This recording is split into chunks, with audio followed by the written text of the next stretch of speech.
So, after the session, always interesting to reflect upon what really happened. These were my intentions, and what really happened during that group focus session. Let's reflect a little bit upon that. First of all, I am very content and happy with the way the session went. It was a good synergy and good co-constructive session, which makes me very thankful for the level of participation of the teachers. We discussed the different types of knowledge, and it was a good exercise to analyze the different Twitter timelines. And it was clear that also that the educators involved, they do not often they don't do that actually. They don't take the time to go back and see the kind of tweets they've been tweeting the last couple of weeks and reflect a little bit upon that. So they agreed that this was a very interesting exercise, and I'm very glad with that. And this has led to the following overview, where we kind of discussed the number of tweets that referred to the different levels of knowledge. One particular observation was interesting and clear, was that the pure pedagogical content knowledge was almost not mentioned, or to say not mentioned. So some clear examples, which I will try and gather in a Storify as well, some clear examples on the integrated use of both technology, pedagogy and content knowledge. We also used a little bit the objectivist, subjectivist angle of looking towards knowledge.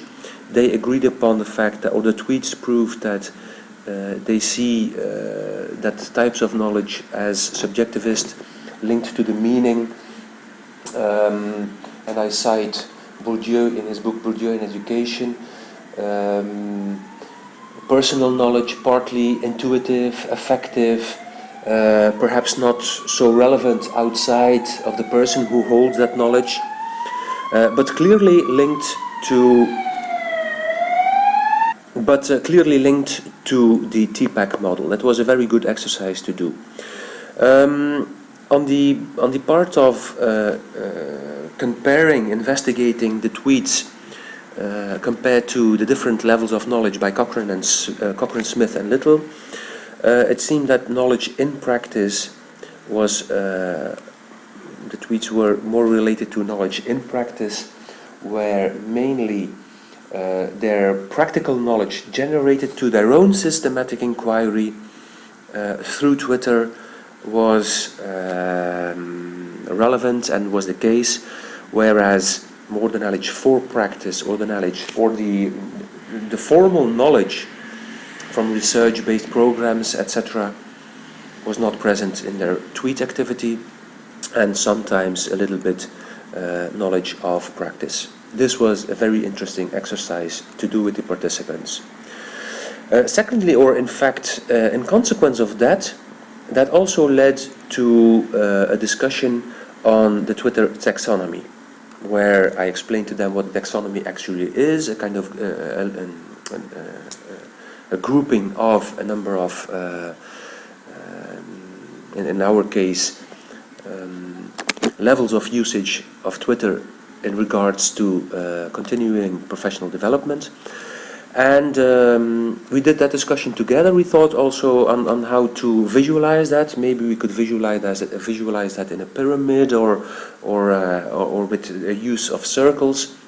And this has led to the following scheme, where the pyramid idea was left behind because of the fact that it would be too comparative, saying that okay, the higher up you are in the pyramid or in the hierarchy, the better it would be, and we wanted to avoid that. But it became clear that the participants find it very useful, and I agree in that, in using the TPAC model in reference to the different kinds of levels of that the different kinds of grouping in the Twitter taxonomy, which I will work on later. It is a clear idea that TPAC can be used to define the different levels in the Twitter CPD taxonomy. Some roles we discussed upon and we agreed upon. We have kind of the idea of in-followers. They are inspiration seekers and finders, but they're kind of really informal, and they follow only. They gather information by following only. Therefore, the notion of in-followers. We have the pure information sharer, which can be content knowledge, but also technological knowledge, technological content knowledge. This can be elaborated later on. We have a kind of opinion seeker and sharer of opinions, which is more than the pure sharing of knowledge, because he or she expresses meaning and how he or she gives meaning to that tweet or to that knowledge shared in that through that tweet. There is an increase in level of interactivity and engagement in real collaboration. That might be a level in the Twitter taxonomy, and in between that there is a kind of co-constructive tweeter, which is, but we will have to fine-tune this a little bit. It is not so much about the sharing of information, but it is more about seeking and inviting other in-followers to action and to change. So the constructive tweeter really and on purpose tries to move the in-followers to more action.